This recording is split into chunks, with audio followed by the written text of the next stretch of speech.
स्वयंसेवक संघ के प्रातः स्मरणीय मंत्र जहाँ मंगलाचरण में हम अपनी भूमिका, अपनी धरा का और अपने राष्ट्र का वंदन करते हैं।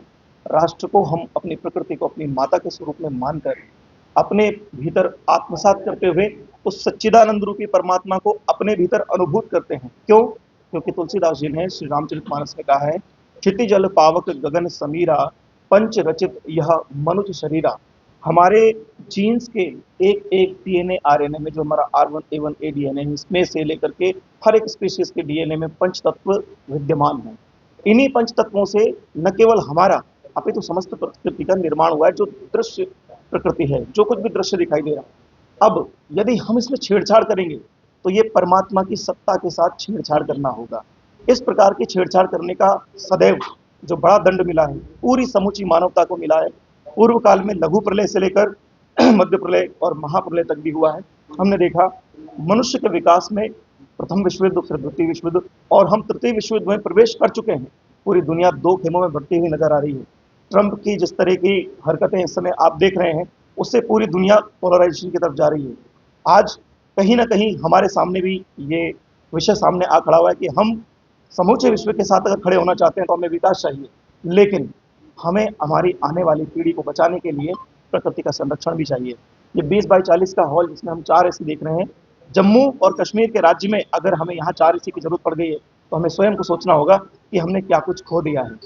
हम एलोन मस्क को अगर देखते हैं, अमेरिका एलोन मस्क की स्पेसएक्स कंपनी मंगल के ऊपर एलिसा कार्सन को भेज रही है और वहां पर जीवन की खोज करने के लिए जाया जा रहा है। जहां पर जीवन की संभावनाएं अभी नहीं है, वहां जीवन खोज रहे हैं। और हमारा जो जीवन यहाँ है, जो हमारे माता पिता से मिला है, जो हमारे पूर्वजों से मिला है, जो हमारे शास्त्रों से हमें सबसे मिला है, उस जीवन को हम खो देना चाहते हैं। हम देखते हैं, हम अपने निजी स्वार्थ के लिए एयर कंडीशनर्स, हम एरोसोल का यूज करते हैं।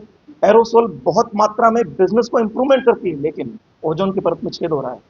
उस ओजोन की परत में छेद होने से हमारे ग्लेशियर्स लगातार कोलैप्स हो रहे हैं।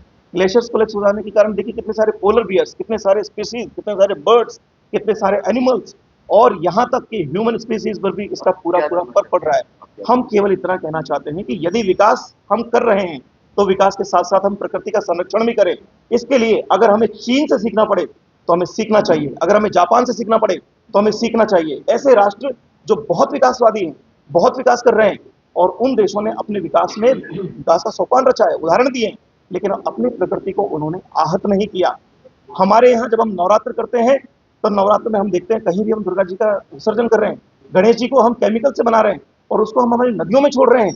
हम कौन सी परिपाटी को फॉलो कर रहे हैं? हम किस प्रकार के धर्म की स्थापना कर रहे हैं? क्या यही धर्म संस्थापना आता है संभवामी युगे युगे? नहीं, बिल्कुल नहीं, ये विनाश है। और अगर ऐसा विनाश हमें धर्म प्रोत्साहित करता है, धर्म यदि हमें ऐसा सिखाता है कि आप प्रकृति को विनाश की तरफ लेके जाओ, तो बिल्कुल ऐसे धर्म के समक्ष धर्म गुरुओं के सामने खड़े हो जाना चाहिए। चाहे वो इस्लामिक धर्म गुरु हो, चाहे वो सनातन धर्म गुरु हो, क्रिश्चियनिटी हो या किसी भी दूसरे संप्रदाय से हो, प्रकृति का संरक्षण सर्वोपरि होना चाहिए। हमारी रग रग के अंदर हमारी प्रकृति विद्यमान है। हमारा बस इतना ही सरकार से कहना है, इस समय कठुआ में जो पेड़ पूरा का पूरा पहाड़ का पहाड़ खोद दिया गया है, बेच दिया गया है, किसी के जेबों में तो जा रहा है। उसके प्रति आप सभी मीडिया वाले हैं, सरकारें अपनी इंटेलिजेंस के ऑफिसर सब जगह रखती हैं, लेकिन इतनी बड़ी घटनाएं हो रही हैं। छत्तीसगढ़ के अंदर हसदेव के जंगल काट दिए गए हैं, पूरा का पूरा जंगल, और उसके अंदर कोल माइनिंग हुई है, बहुत सारे लोग वहां से विस्थापित कर दिए गए हैं। साउथ इंडिया में यही हो रहा है, अभी आपके हिमालय के अंदर यही हो रहा है। अब प्रकृति से कब तक खिलवाड़ करेंगे? छोटे मोटे राजनीतिक विषयों के लिए हम प्रकृति को और राष्ट्र को दांव पर नहीं लगा सकते। यदि हमने ऐसा किया तो हमें इसका दंड बहुत घातक भुगतना होगा, जिसके लिए हमें और हमारी आने वाली पीढ़ियों को तैयार रहना होगा।